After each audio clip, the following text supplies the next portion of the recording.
কোটি মানুষ তারা সরকারের দান ভিত্তি নিচ্ছেন।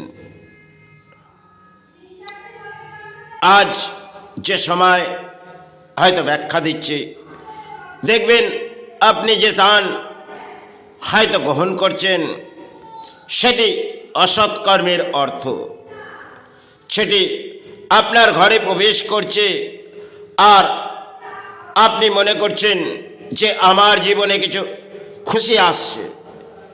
খেত অতি দুর্ভাগ্য যে সমাজের পরিস্থিতি কোথায় আসছে, কারণ বহু প্রকল্প হয়তো সরকার গড়ে যাচ্ছেন আর আপনারা সেটিকে গ্রহণ করে নিচ্ছেন,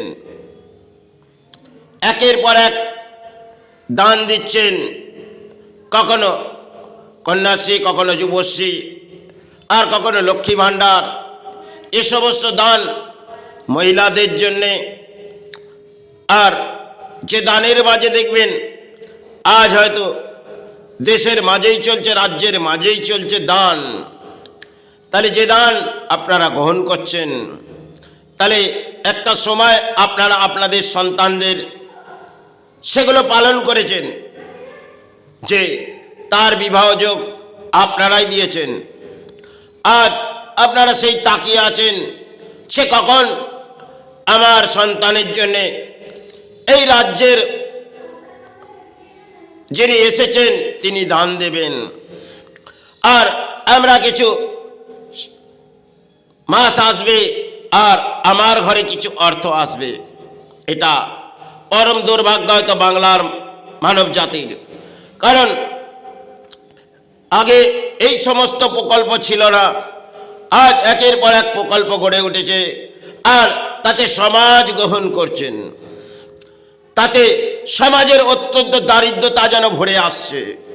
কারণ আপনি আপনার ঘরে সে সময় মা লক্ষ্মীর আবির্ভাব করেছেন, আর আজ হয়তো সেই মা লক্ষ্মী আপনার ঘরে প্রবেশ করছেন, আর তাতে হয়তো আপনার ঘরের পরিস্থিতি কোথায় আসছে, কারণ রাজ্যের কোটি কোটি মানুষ সে দান গ্রহণ করছেন। আরও কেউ আসবে, তিনিও দানের ঘোড়া দেখাবেন, এক অঙ্কের দান তিনি দেবেন আর কত অঙ্কের দান আপনাদের কাছ থেকে লুটে নেবেন।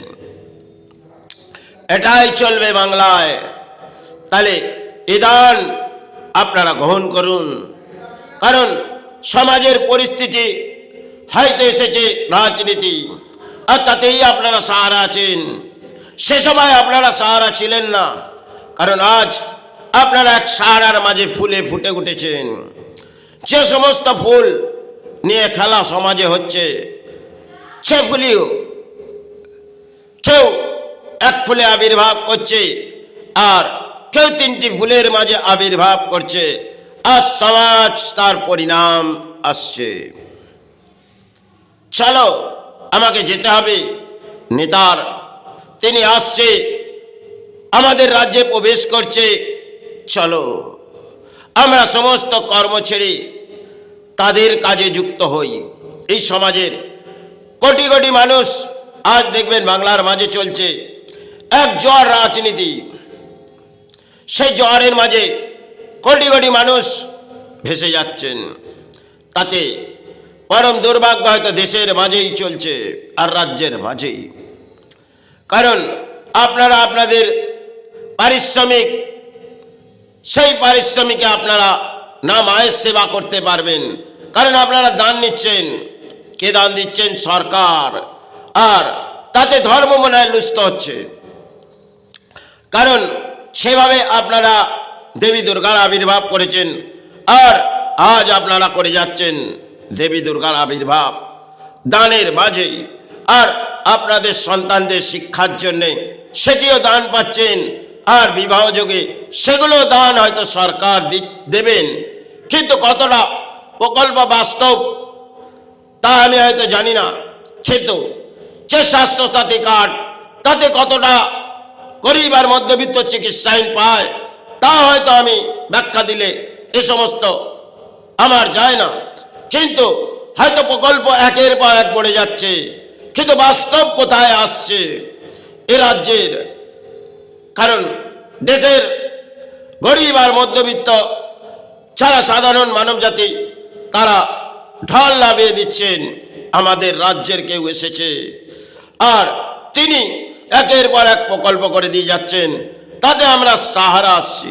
বাহ, এটাই করতে থাকুন। সময়ের পরিস্থিতি ভেঙে পড়ছে।